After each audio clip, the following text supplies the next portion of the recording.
of ice and rock is racing toward Earth at over 200,000 kilometers an hour. This is a very short time in which to prepare any sort of response to a major emergency of this kind. There would be no time to develop any more powerful type of rocket than is in everyday use at the present time. And that rocket would have to be refitted in about 12 months in order to carry a payload of some 4 tons. If this doesn't work, there's absolutely nothing we can do to avoid the greatest natural catastrophe that civilization has ever experienced. Something like that will release 100 million megatons of energy.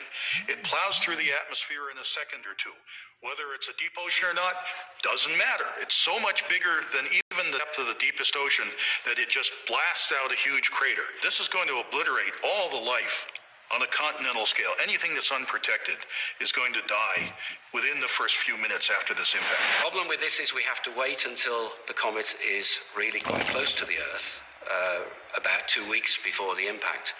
But at that time, it will be possible to transmit a radio signal to the comet. The comet will reflect a part of this signal, and that will be then received at the ground as an echo.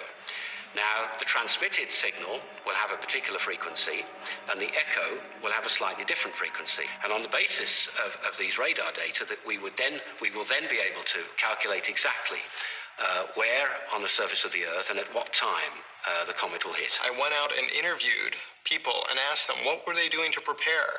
And what we found was that people who were older, people who had higher income and the ability to buy supplies, but also people who had an internal locus of control, those people who believe that what they do can make a difference to prepare, were more likely to prepare than those who had an external locus of control, those who believed that what was going to happen to them was determined by fate or by luck. The tremendous amount of energy involved in an impact of this magnitude would cause the release of charged particles.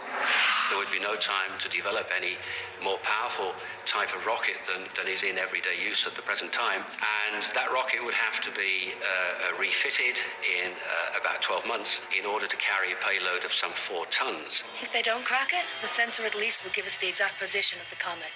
The vast explosive power of the warhead is dissipated into space.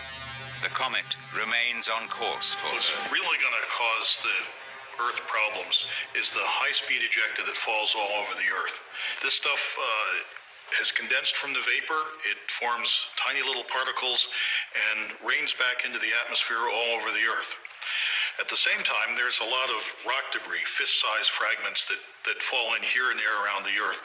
But the dangerous part is really these small particles. While the particles penetrate the atmosphere, they heat themselves up, and that causes thermal radiation that bathes the surface.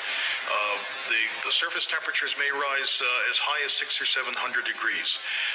That will cause forests to burst into flame. Any unprotected animals, human beings that can't get under cover will essentially be roasted alive. The temperature outside soon reaches 400 degrees Celsius. The Earth is burning.